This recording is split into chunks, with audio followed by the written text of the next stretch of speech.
Hello friends, my kitchen my રેસિપીમાં આપનું સ્વાગત છે।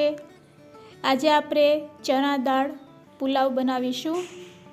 એકદમ ઇઝી અને ક્વિક રેસિપી છે, જે બનાવી તો ખૂબ જ ઇઝી છે, સાથે સાથે ખાવામાં પણ એટલી ટેસ્ટી છે।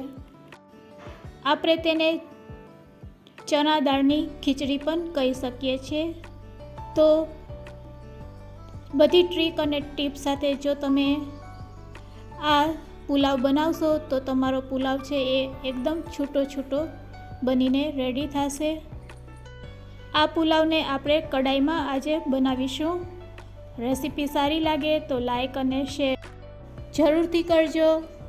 અને જો તમે મારી ચેનલ ઉપર નવા હોય અને મારી ચેનલને હજુ સબસ્ક્રાઈબ ન કરેલ હોય તો સબસ્ક્રાઈબ કરી બાજુનું બેલ બટન દબાવવાનું ભૂલશો નહીં, જેથી કરીને તમને મારા નવા વિડીયોનું નોટિફિકેશન મળતું રહે।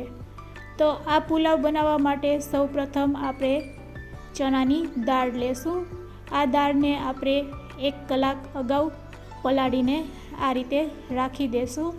ગરમ પાણીમાં પલાળશો તો વધુ સારું। સાથે સાથે હવે એક બોલમાં આપણે ચોખા લેશું। તો અહીંયા તમે મોટા ચોખા એટલે કે બાસમતી કે બીજી ઘણી વેરાયટી આવે છે તે પણ લઈ શકો છો।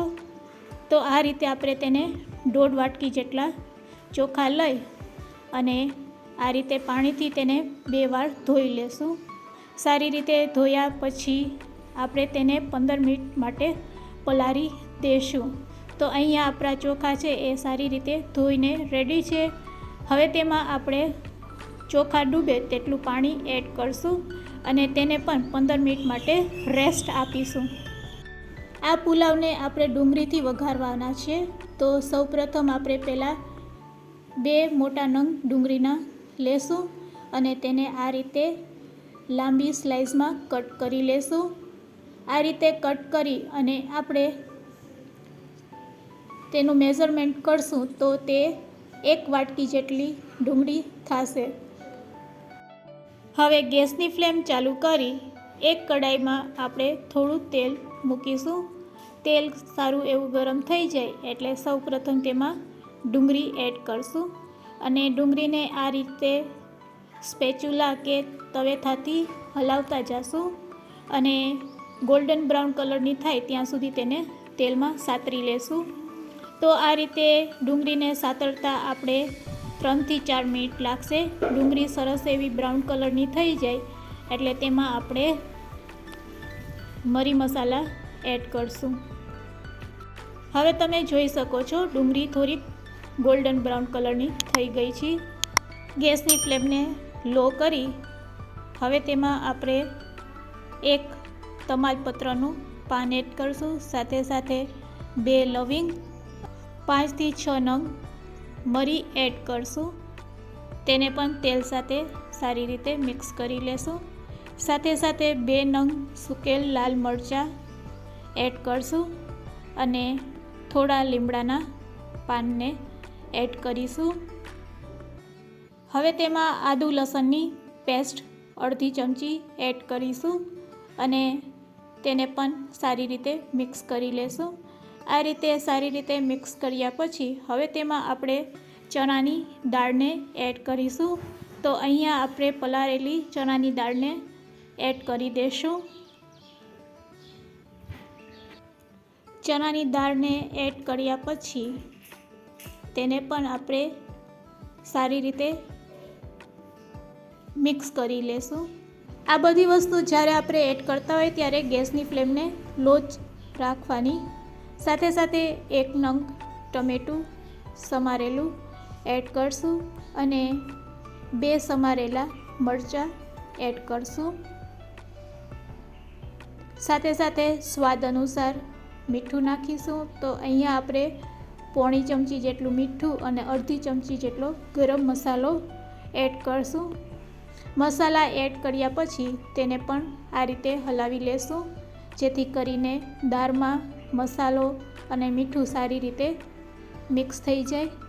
હવે આપણે પલાળેલા ચોખાને તેમાં એડ કરી દઈશું। આ રીતે ચોખા એડ કર્યા પછી તેને આપણે મસાલા સાથે સારી રીતે મિક્સ કરી લેશું. તો સારી રીતે ચણાની દાળ અને ચોખા મિક્સ થઈ જાય મસાલા સાથે, એટલે તેમાં આપણે પાણી એડ કરશું. તો અહીંયા જોઈ શકો છો સરસ રીતે બધા મસાલા અને દાળ ચોખા મિક્સ થઈ ગયા છે. તો બસ હવે આપણે તેમાં જોઈતું પાણી એડ કરશું. તો અહીંયા આપણે વાટકીના મેઝરમેન્ટથી પાણી એડ કરવાના છે. તો 1.5 વાટકી જેટલા આપણે ચોખા લીધેલા હતા તેની સામે આપણે 4 વાટકી જેટલું પાણી એડ કરશું. અત્યારે 4 વાટકી પાણી એડ કરી અને આપણે તેને છીબાથી ઢાંકીને મીડિયમ ટુ લો ફ્લેમ ઉપર તેને ચડવા દેશું. અને પછી જો જરૂર લાગે તો તમારે પાસે ગરમ પાણી રાખવાનું, ચોખાને ચેક કરી લેવાનું. ચોખ્ખો સહેજ કાચો લાગે તો ફરીથી ગરમ પાણી છે એ તમે તેમાં એડ પણ કરી શકો છો. તો બસ હવે તેને છીબાથી આપણે ઢાંકી દેશું અને લો ટુ મીડિયમ ફ્લેમ ઉપર તેને ચડવા દેશું. તો અહીંયા 15 મિનિટ પછી આપણા પુલાવ બનીને રેડી છે. એકદમ ખીલેલ સરસ પુલાવ રેડી છે. તો આ રીતે તમે ચોખાને ચેક કરશો તો તમને ખ્યાલ આવશે કે આપણા ચોખા છે એ સરસ ચડી ગયા છે. હવે તેને આપણે કોથમીરથી ગાર્નિશ કરશું. તો રેડી છે ચણા દાળના પુલાવ.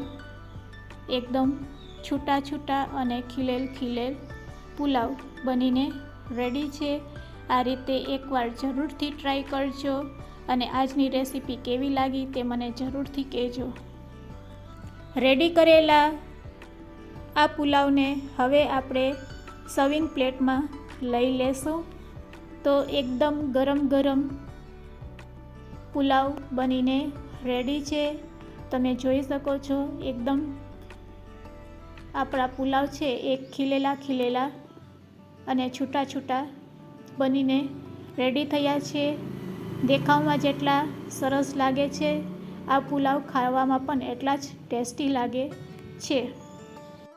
તેને આપણે પાપડ, દહીં અને કારેલાના શાક સાથે સર્વ કરીશું. કારેલાની શાકની રેસીપી જાણવા માટે તમે ડિસ્ક્રિપ્શન બોક્સમાં જઈ શકો છો. આજની આ રેસીપી કેવી લાગી તે મને કમેન્ટ્સમાં જરૂરથી કહેજો.